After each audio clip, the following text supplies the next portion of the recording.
Good morning. Welcome to First Edition, the online ministry of First Community Church. My name is Glenn Miles. I'm the senior minister here, and we're thrilled that you've joined us on this day for worship. We want you to know, no matter who you are, where you're from, where you may be going, you are welcomed and accepted here as you are. Right now, there's a QR code up on your screen. Take a moment, would you please, with the camera option on your phone, capture that link, click on it, and then you can register your attendance, you can give for the offering, you can even share a prayer concern if you have one that you want us to know about. We will be in prayer with you. My sermon today is titled, Through It All, I've Learned to Trust in Jesus. It's that line from the popular 1970s gospel song by Andraé Crouch with the same title, Through It All. Andre's song reminds us that no matter what we face, whether it's valleys or mountains, God's present to us in the best of times, in the worst of times. I really enjoyed this sermon today, and I want to be sure that we share it with you. We also have some great music from our 11 a.m. service. Kiffy Kokol and Arthur Marks are two of our great soloists. You're going to love what they are sharing with you. Let's go to worship together.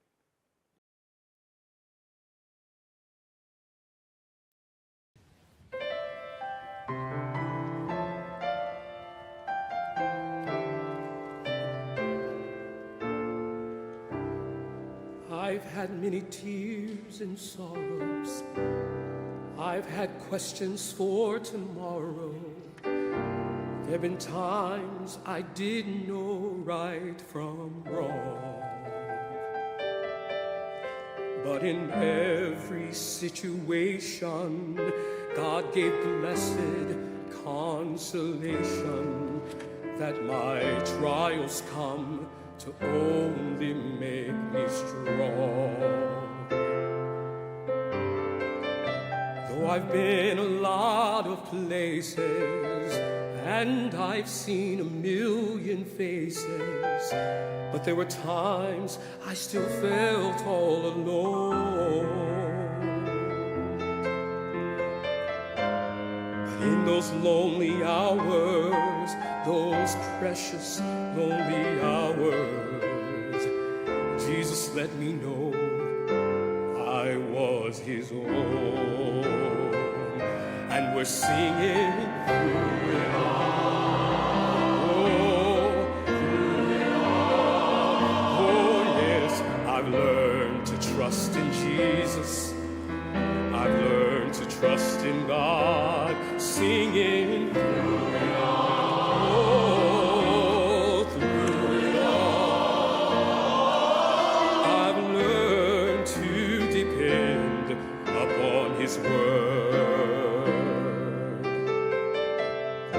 So I thank him for the mountains, and I thank him for the valleys, and I thank him for the storms he's brought me through. If I never had a problem, guess I wouldn't know God could solve them. I wouldn't know what faith in my God would do.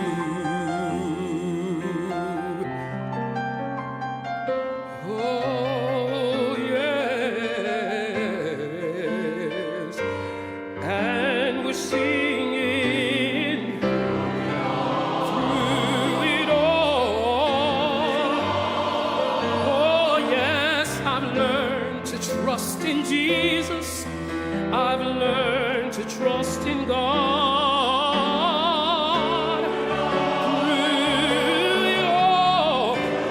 Through it all, I've learned to depend. I've learned to depend. Yes, I've learned to depend. I've learned to depend upon his word.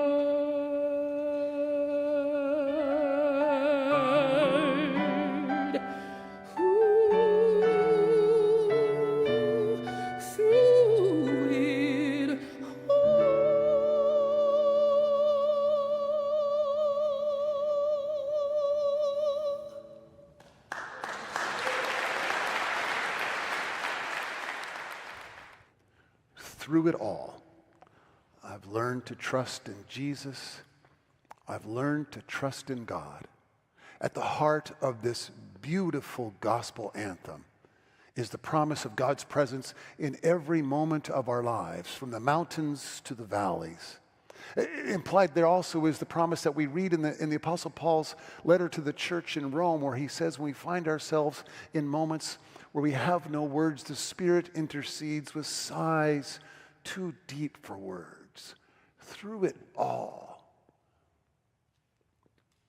God promises to be with us. And we're invited then to trust in Jesus, to trust in God. Central to this beautiful old anthem is the promise of God's love, given universally to everyone, to all.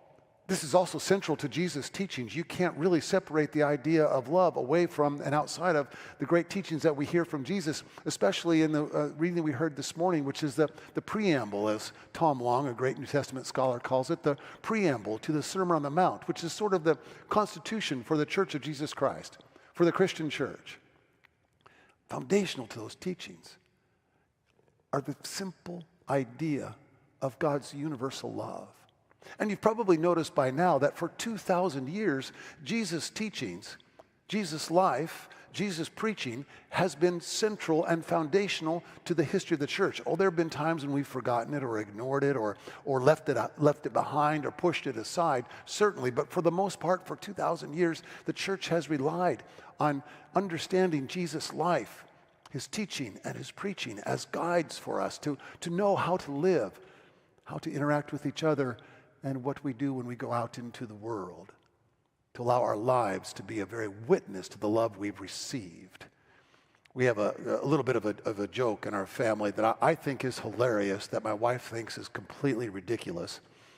I do my sermon writing on Thursdays, and every once in a while, Julie will say to me over coffee early in the morning on Thursday, before I come down here to work on my sermon, to write the manuscript out, Julie will say, "So what's your sermon about?" And she always forgets my answer because I immediately say, "Jesus." Oh, some of you think it's funny. Thank you very much. I know Julie's here at this service somewhere. I haven't seen where she's sitting, but please find Julie after the service. Oh, she's right here in front. Yes, thank you very much. Hi, honey. They laughed at the joke. She doesn't think it's very funny. This came up while we were on vacation after Christmas with our good friends, the Nemetoffs and the Hamiltons. Adam Hamilton is a pastor of a Methodist church in Kansas City, and Rabbi Art is a retired rabbi in Kansas City who used to be here in Bexley before he went back to his home city of Kansas City, where he retired after about 20 years or so in ministry there with Congregation B'nai Yehuda. Art loves, while we're on vacation together, he loves to put a really deep religious or philosophical or even political question at dinner time.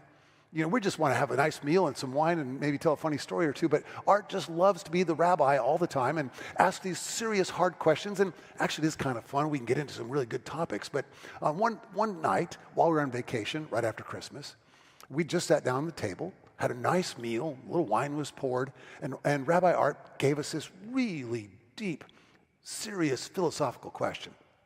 And I said, "Art, before we try to answer it, can I tell a story?" He said, "Please do." I said, "Well, it comes from church. There was a pastor who was leading the children's moment. And he walked out onto the steps and invited all the children to come down. This is how we do it at 10 o'clock at First Community South. All the children came and sat down around the pastor. And he began by saying to the children, "Okay, I'm going to describe something to you. It's gray, furry, has a big fluffy tail. Does anyone know what it is?" And this little boy raised his hand. He said, "It sounds like a squirrel, but I know the answer is supposed to be Jesus." I told that joke at dinner. And I said, "Art, I don't understand your question, but I know the answer is supposed to be Jesus." And that sort of became our little running joke throughout the week. "Hey, where do we want to go to dinner tonight?" "You know, I don't know, but what would Jesus tell us to do? Let's check with Jesus." Central to our faith, at the heart of what we practice in our lives and the way we live are the teachings, preachings, and life of Jesus. You can't pull them apart. That Jesus' life illustrates what he teaches and preaches and calls us to live in the same way. Central to that, to our faith, is the teaching of Jesus, who was a Jew, of course, whose Bible was the Old Testament. All of that is a part of who we are as followers of the one we name Lord and Savior. I try in my life,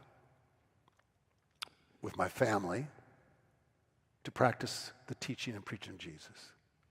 In my ministry, with you all, with any place I've ever served, I've wanted the teaching and the preaching of Jesus to guide the way I lead. In my reaction to the world, most especially to the United States of America, I want to live with the teaching and preaching and the illustration of Jesus' life at the center of all that I do. Now, I don't need to tell you this, but I'll just remind you in case you've forgotten, I'm far, far short of perfect. Far short of perfect. Do we have anyone here this morning who is perfect? Can you raise your hand? We actually had one person at the 9 o'clock service raise his hand. And he's got a new book coming out called Perfection and How I Achieved It. All of us have fallen short. But the promise of the beautiful song that Arthur and the chancel choir just sang for us is that through it all, Jesus will be there when we stumble. Through it all, Jesus will be there when we fail as a result of our own dumb choices. Through it all, Jesus will be there when the world or the church or our neighbor or somebody we love knocks us down or breaks a promise. Through it all, there's that promise of God's universal love. Have you ever done this? Have you ever tried to see where Jesus is in the world? And I don't mean literally, of course, but where Jesus' teaching might be a reflection. The person might not even know they're reflecting Jesus, but if you look carefully, you can hear sometimes an echo of the teachings of Jesus. When we got married, one of the songs that was sung during our wedding ceremony was by Karen Carpenter, who was the lead vocalist for the Carpenters. It was a song, can you guess? We've only just begun. I see some of you had that at your weddings too. We've only just begun. Was it corny? Yes. Was it cheesy? Yes, absolutely. Was it syrupy sweet? It sure was. But don't you dare tease us, because I want you to know two things. The person who chose that song was my wife, and the person who sang it was my mom. You'll be messing with the two of them if you want to tease us, just so you know, just so you know. I told you that, though, because there's been an old Carpenter song running through my head this week as I've been working on this sermon. It's a song titled "A Song for You." And in this, it like through it all, recognizes some sadnesses and some sorrows in our lives, but there's also hope.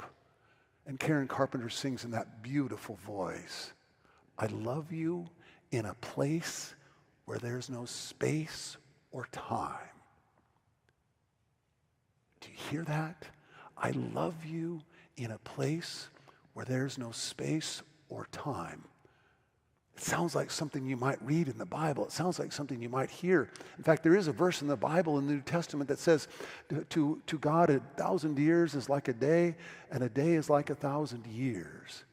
It speaks of that old New Testament writer doesn't even know for sure what he's describing, but it speaks of that same kind of idea that we exist outside of our construct of time. I mean, here's a way to imagine this. When you go home tonight, if the clouds clear, look up at the sky. Are you looking at today?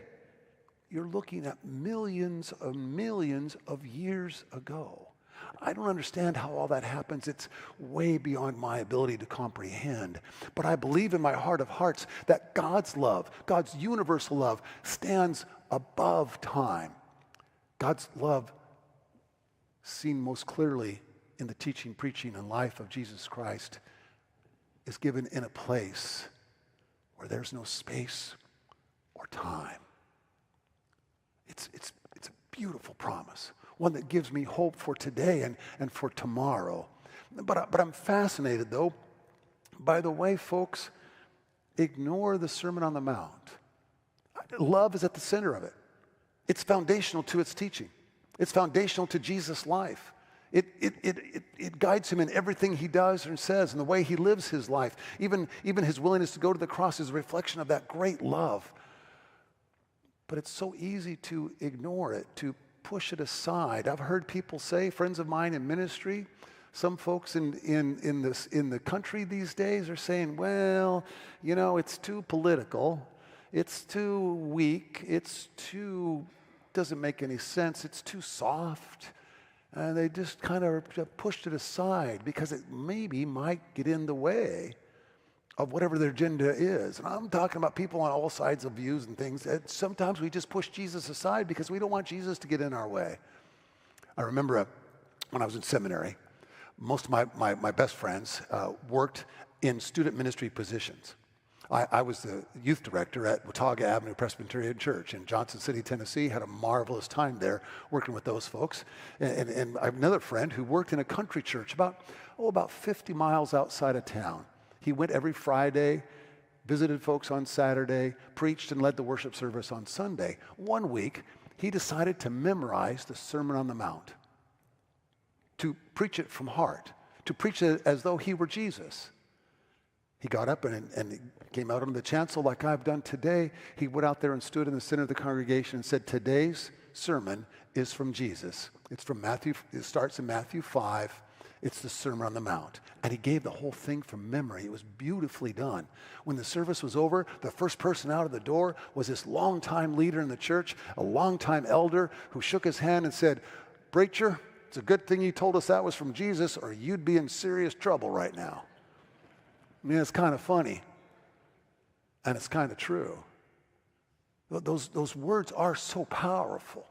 That teaching is one that's specific and clear. Love your neighbor, you've heard it said, but I give to you a new commandment, love your enemy, Jesus says in the Sermon on the Mount. A clear word, a simple word. And it's amazing, is it not, when we see this practice of love, this universal love given to the world. Have you ever encountered it? My youth group kids, back in my youth ministry days, they loved to sing a song called, Have You Seen Jesus My Lord? He's here in plain view. Take a look around. He'll show it to you. It's a beautiful song. Simple little chorus and melody. Have you seen Jesus my Lord? Have you seen love? My father-in-law died about 10 years ago. His name was Roy. Roy was a tough old guy. When he was 17, he grew up on a farm, a very poor farm in southern Oregon. But when he was 17, I think it was about 1944, he enrolled in the Navy, enlisted in the Navy. Was soon after going through basic training, finding himself on a ship in the South Pacific where they came under attack more than once, several times as a matter of fact. Roy also was a boxer. He boxed when he was in the Navy, boxed a little bit when he came out. He's not much taller than my wife, but I tell you this, he's the toughest person I've ever met in my life, and I was scared to death of him every day. Every day. He could throw sheetrock on his back and climb up a ladder while carrying that sheetrock and do whatever work needed to be done. He was a farmer for a long time, became a carpenter and a contractor, built every house that Julie lived in when she was growing up. Just an amazing life, an amazing life. He had 4 children, 3 sons and a daughter, Julie, of course. 2 of the sons were great athletes in high school. Julie's brother Steve was an all-state wrestler, played baseball and football as well. Her other brother, Roger, was not only an all-state wrestler, he was a member of the junior Olympic team, was being groomed to wrestle for the United States of America in the Olympics when he blew out his knee and wasn't able to wrestle in the Olympics. Great guys as well, loved them both dearly. Her other brother, David, also loved him dearly, a brilliant mind, a retired school principal in the state of Oregon, was not an athlete growing up. Was teased by his dad, was called a sissy, was made fun of because he was terrible at sports. His dad made him sign up for the football team in 9th grade, and he just got beat up every day. Not an athlete, didn't enjoy it. Dad made fun of him all the time for being effeminate, quote, like a girl. Well, David grew up in the church. He was a member of Hope Presbyterian Church, where Julie attended when she was a girl. In college, he moved toward the Assembly of God Church and became a Pentecostal Christian and lived and worshiped in that way. But by the time he got into his 30s, he was clear about his sexuality and he came out. And most of his family loved him to death, still do, except for Dad, who kept them at arm's length. Was polite to him, of course, welcomed him for Thanksgiving and Christmas, those kinds of things, but there was no relationship. Now, I want you to go somewhere with me to when Roy, my father-in-law, is actively dying in a room in Hermiston, Oregon, about 3 hours east of Portland. We got the call in Kansas City that her dad, Julie's dad, was dying. Julie got on a plane and flew out there, rented a car, drove to see her father. She walked into the room where he was. Can you see it? There's a chair at the head of the bed. Who's sitting there in the chair? Can you see? It's her brother, David.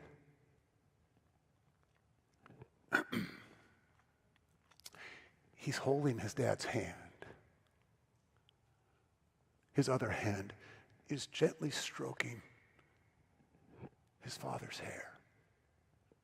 Lean in and listen. Can you hear? He's saying, Dad, I love you. I love you. I love you. Have you seen Jesus?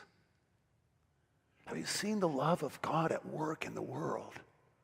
Do you see what can happen when we let this love at the center, at the heart, at the foundation of the Sermon on the Mount, on the foundation and the heart of who Jesus is, of who God calls us to be? Can you see that? But the problem is we push it to the side. We keep it out of the way. We don't want it to get in the way of our political views. We don't want it to get in the way of our desire for power. We don't want it to get in the way of our desire for whatever it is. If it does, just ignore it, forget about it. It's too weak, it's too soft, it's too political, it's too whatever. Just push it aside. Too often in our culture, too often in our land, we've done this. I'm going to be real clear here. I've seen it happen in progressive churches like ours, where it's more of a social club that relies on its financial strength and its political influence than it does the teaching and life of Jesus. I've seen it on the other side as well. I have a couple of good friends from my Bible college days who are pastors in these churches who are talking a lot about something called Christian nationalism. You probably heard a lot about that. The idea is that the Christian church would be in charge of the country, which is fascinating to me because there's nothing at all in the teachings of Jesus that would suggest that. Well, if you can just push it aside and ignore it, well then sure. What happens, though, when the church lives its calling? What happens when the church puts into practice the faith that it proclaims, that Jesus Christ is Lord and Savior? What happens is that we become a voice in the culture, in the country, in the community that speaks on behalf of God, that speaks on behalf of Jesus, as ones who are trying to follow in the footsteps of Jesus, not because we want power, not because we want to be in control, but because we want to transform the world. Do you remember what Martin Luther King said? The church is not the master of the state. The church is not the servant of the state. The church is what? Do you remember the quote? The conscience. I heard someone say it. The conscience of the state. Left or right, our call is not to worry about one or the other, but to go deeper, as Jim Wallace has said, to go deeper into Jesus. And to let Jesus pull us forward in the name of the love that is proclaimed in the Sermon on the Mount, in the name of the love that Jesus proclaimed in the giving of his life, in the name of the love that stands in a place where there's no space or time. Can we be that church? Can we be that congregation that courageously stands together with Jesus? Can we let this teaching guide us? Can we let this word that will help us through it all? Can we learn to trust in Jesus? Can we learn to trust in God? Whether it's a valley or a mountain, whether it's a joy or a sorrow, a failure of our own or a failure of someone that we love, through it all, can we find the courage to trust in Jesus. Amen.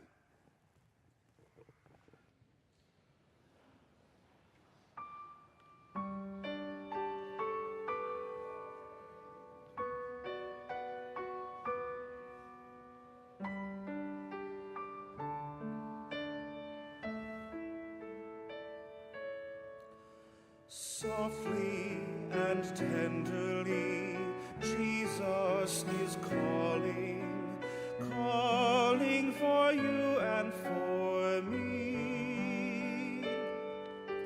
See on the portals he's waiting and watching, watching for you and for me. Come home, come home,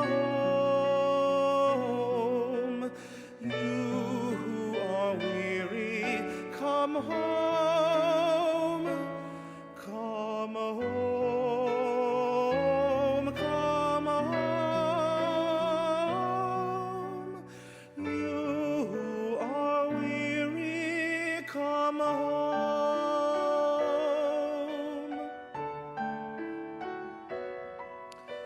Why should we tarry when Jesus is pleading, pleading for you and for me? Why should we linger and heed not his mercies, mercies for you and for me? Come home, come home, you who are weary, come home, come home, come home, you who are weary, come home.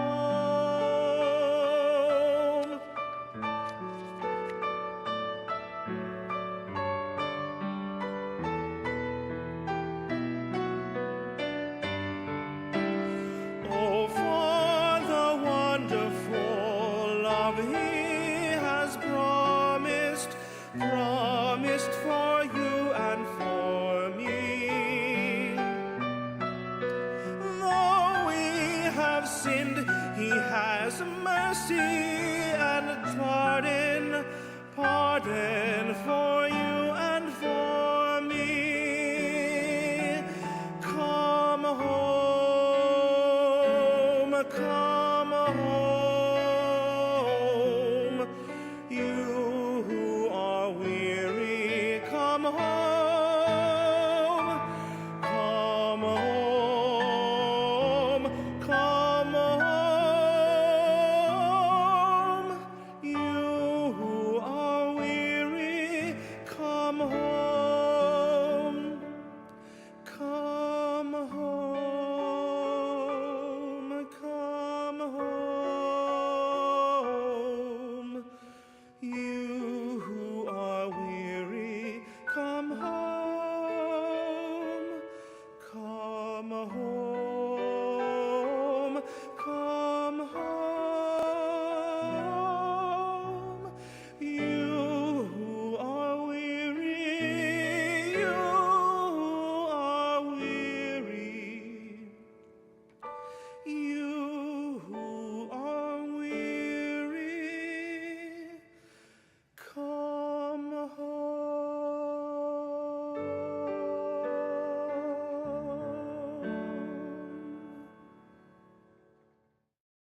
Thank you for joining us today for worship. I trust that you were blessed by the music and the hope-filled message.